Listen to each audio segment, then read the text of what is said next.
For more on all of this, we turn now to two NewsHour regulars. That is David Makovsky of the Washington Institute for Near East Policy and Hussein Ibish of the Arab Gulf States Institute in Washington, D.C. Welcome to you both, gentlemen. David, kick us off here. Tell us why Netanyahu would agree to this particular plan and why right now when it could jeopardize his own governing coalition back in Israel. Well, Look, I think Netanyahu had to balance a lot of different things. First, Israel is more isolated than it has been. He knows there will not be a better deal than he would get one with Donald Trump. I think he doesn't want to miss that moment. He doesn't want to put more strain on U.S.-Israel relations, as President Trump has made clear he does want to end the war. And also, he's aware that the sequencing of this 20-point U.S. initiative avoids certain political tripwires for him. They do not force him to bring the Palestinian Authority from Ramallah in the West Bank to Gaza. The issue of negotiations over two states is finessed with wording that I think he could live with. He knows that his rivals will try to use anything against him within the coalition, and this could bring down his government. Until now, he has avoided that, to do anything that would threaten his coalition. But elections are due in a year from now at the latest, and he may feel that if faced between Trump and his own coalition, he's going to choose Trump. And I think he also feels that there were certain contentious points within the 20 points that were kind of resolved in his benefit. So I think if you take that all together, you see a prime minister who is not just sounding like yes, but at this point, hoping that Hamas will torpedo the deal for him.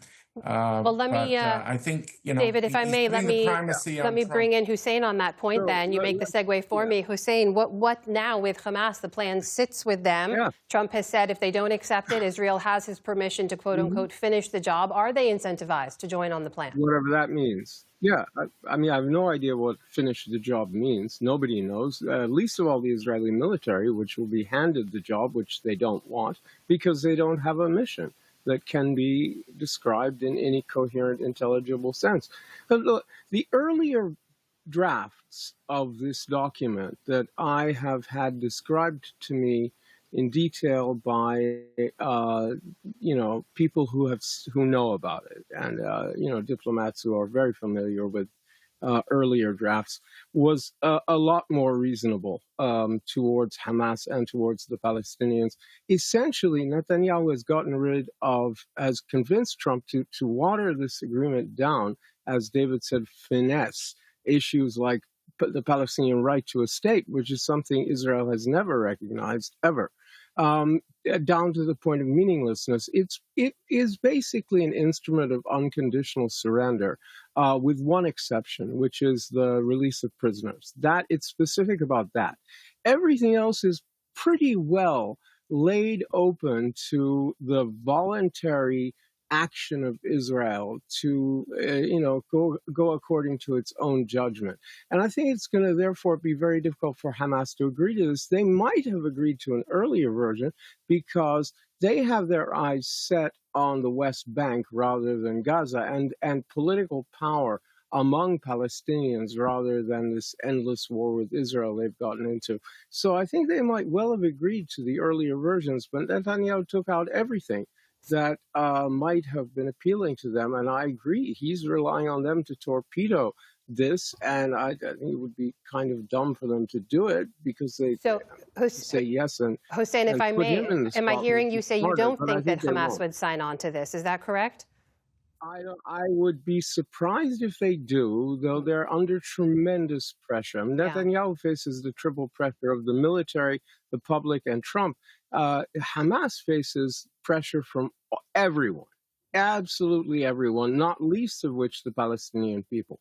But I think they may say no. Let me turn back to David then on this point that Hussein raised, David, which is that a reformed Palestinian Authority is part of this plan. The language leaves the door open for an eventual Palestinian state. Those are both things Netanyahu has opposed. Well, Is this written in a way that gives the Israeli government room to maneuver around that, just to keep saying, well, the PA hasn't met the reforms as they're laid out?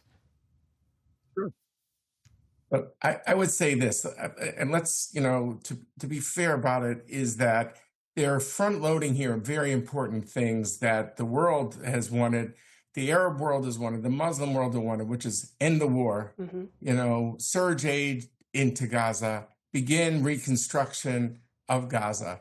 That is all there. And, as Hussein and I, who know each other for all these decades, knows that if the enemy is the perfect could be the enemy of the good. And when we say Yes. nothing is agreed till everything is agreed in the Middle East, often nothing is agreed.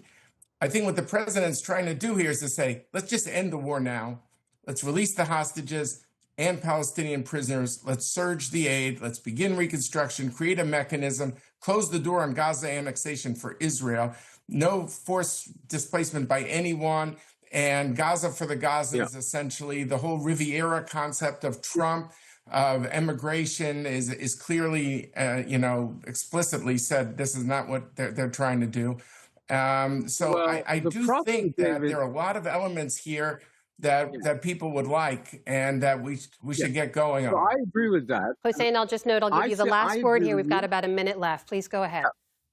Yeah, I think Hamas would be wise to do this, not just from a moral and humanitarian point of view, but politically, it would be the smart play to say yes, or even yes, but, which is what Netanyahu, I think, was planning to say to the original drafts. However, Hamas is not thinking about this in any other terms other than strategically and politically, which is exactly the way Netanyahu was thinking about it. And, I think there are things like the Palestinian statehood are not optional for the Gulf countries and others, and especially not for the Palestinians.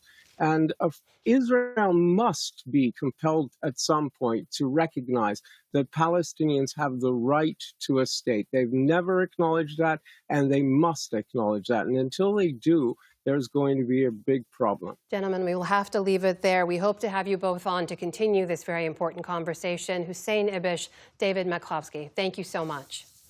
Thank you both. Thank you, David. Be Thank with you, you. Amna. Thank you.